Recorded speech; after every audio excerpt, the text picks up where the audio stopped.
ಕಲಬುರಗಿ ನಗರದಲ್ಲಿನ ಚಿಕನ್ ಮತ್ತು ಮಟನ್ ಅಂಗಡಿ ತ್ಯಾಜ್ಯವನ್ನು ಎಂಎಸ್ಡಬ್ಲ್ಯೂ ಎಂ ಎಂಟರ್ಪ್ರೈಸಸ್ ಚಿಕನ್ ಹಾಗೂ ಮಟನ್ ತ್ಯಾಜ್ಯವನ್ನು ಸಂಗ್ರಹಿಸುವ ಗುತ್ತಿಗೆಯನ್ನು ಮಹಾನಗರ ಪಾಲಿಕೆಯಿಂದ ಪಡೆದುಕೊಂಡು ಕಾನೂನು ಪ್ರಕಾರ ಸಂಗ್ರಹಿಸುತ್ತಿದ್ದರೂ ಕಿರುಕುಳ ನೀಡಲಾಗುತ್ತಿದೆ ಎಂದು ದಲಿತ ಸೇನೆ ಅಧ್ಯಕ್ಷ ಮಂಜುನಾಥ ಭಂಡಾರಿ ಆರೋಪಿಸಿದ್ದಾರೆ.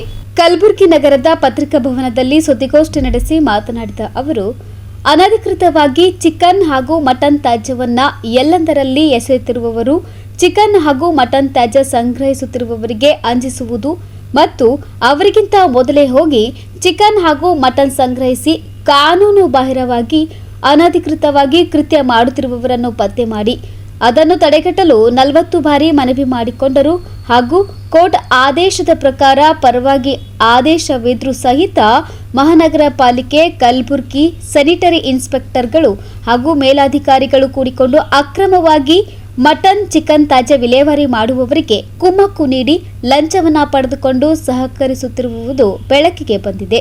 ಕೂಡಲೇ ಇದನ್ನ ತಡೆಗಟ್ಟಿ ಅಕ್ರಮವಾಗಿ ಕೃತ್ಯ ಮಾಡುತ್ತಿರುವವರು ವಾಹನಗಳ ಮೇಲೆ ಹಾಗೂ ವಾಹನ ಮಾಲೀಕರು ಮತ್ತು ಕೃತ್ಯಗಳನ್ನು ಮಾಡಿ ಟೆಂಡರ್ದಾರರಿಗೆ ನಷ್ಟವನ್ನುಂಟು ಮಾಡುತ್ತಿರುವವರ ಮೇಲೆ ಪ್ರಕರಣ ದಾಖಲಿಸಿ ಇದನ್ನು ತಡೆಹಿಡಿಯಲು 7 ದಿನಗಳಲ್ಲಿ ಸದರಿ ವಿಷಯದ ಬಗ್ಗೆ ಕ್ರಮ ಕೈಗೊಳ್ಳಲು ವಿಳಂಬವಾದರೆ ಎಂಎಸ್ಡಬ್ಲ್ಯೂಎಂ ಎಂಟರ್ಪ್ರೈಸಸ್ ಮತ್ತು ವಾಹನ ಚಾಲಕರು ಹಾಗೂ ದಲಿತ ಸೇನೆ ಕಲಬುರಗಿ ಜಿಲ್ಲಾ ಘಟಕದ ವತಿಯಿಂದ महानगर पालिके एದುರುಗಡೆ ಧರಣಿ ಹಮ್ಮಿಕೊಳ್ಳಲಾಗುವುದು ಎಂದು ಎಚ್ಚರಿಕೆ ನೀಡಿದ್ದಾರೆ.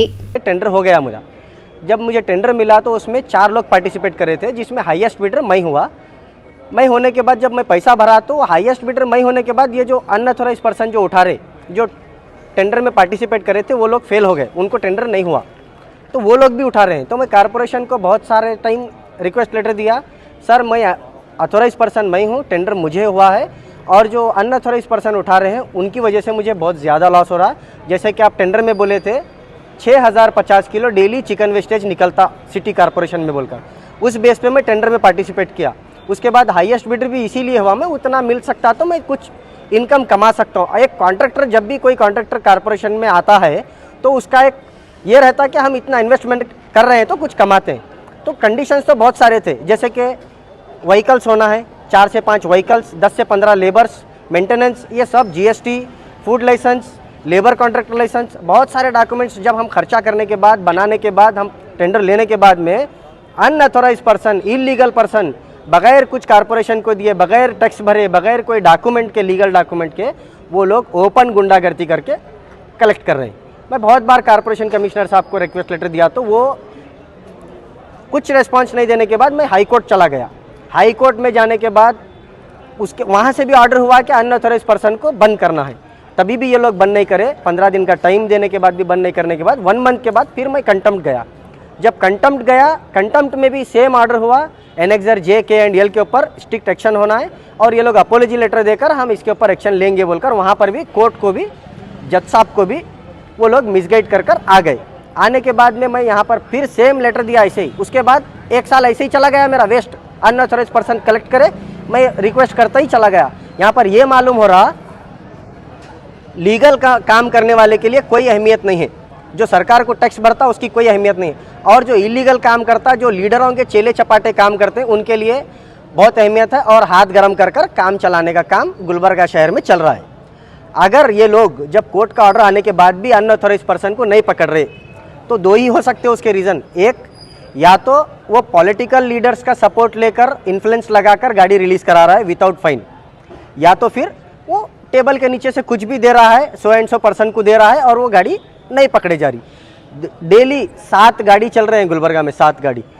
मेरे को आना है 6050 किलो एज पर कॉरपोरेशन, मगर मेरे को मिल रहा है कितना, 800 किलो 900 किलो. तो बाकी का वेस्ट कहाँ जा रहा, वो कॉरपोरेशन की रिस्पॉन्सिबिलिटी है. मैं जब इतना पैसा भरा हूँ, अभी रिसेंट मुझे फिर एक लेटर दिए 6,49,000 अगर तुम नहीं भरे तो हम तुम्हारा टेंडर कैंसिल करते और तुम गाड़ी नहीं चला सकते.